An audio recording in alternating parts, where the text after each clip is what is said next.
Also, I really appreciate your perspective on croaking, and I'm wondering two parts. First of all, has Esther ever misinterpreted Abraham? And when Esther croaks, is there anyone else in line to be the interpreter? Well, all of you are ready. Because of the words that Esther has found, there are millions of you who now understand what alignment is. And so you are no longer needing someone to interpret. You've always had this flowing to you. And as you are paying attention, you now are receiving on your own, you see, which was the whole point of all of this. Words don't teach. It's only life experience that teaches, isn't it?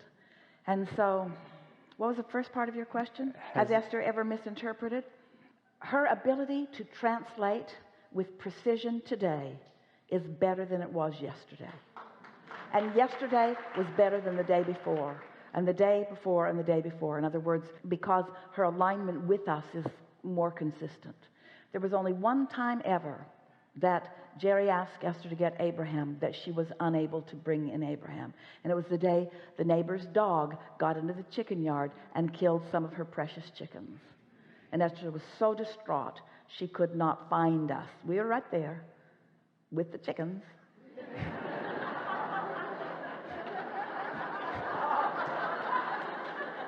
But she could not find us. So as far as the interpretation goes, we would far rather that you find your own interpretation.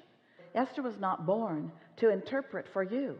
Esther was born to interpret. But when you give her the responsibility for what you were born to do, then after a while it gets a little out of whack, doesn't it?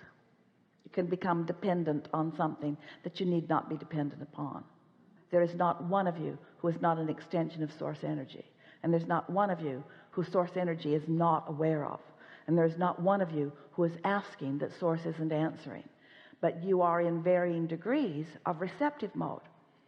The reason that Esther was a good receptor is because she had not made up her mind against anything at the time that she began meditating and received us.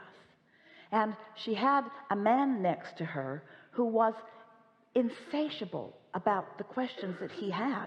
He had so much that he wanted to know.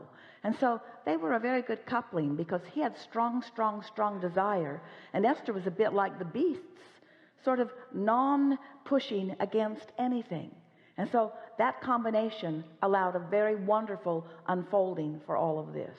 Now, these days, really wouldn't matter what was going on. Esther could focus herself into alignment with us. And many of you can do the same.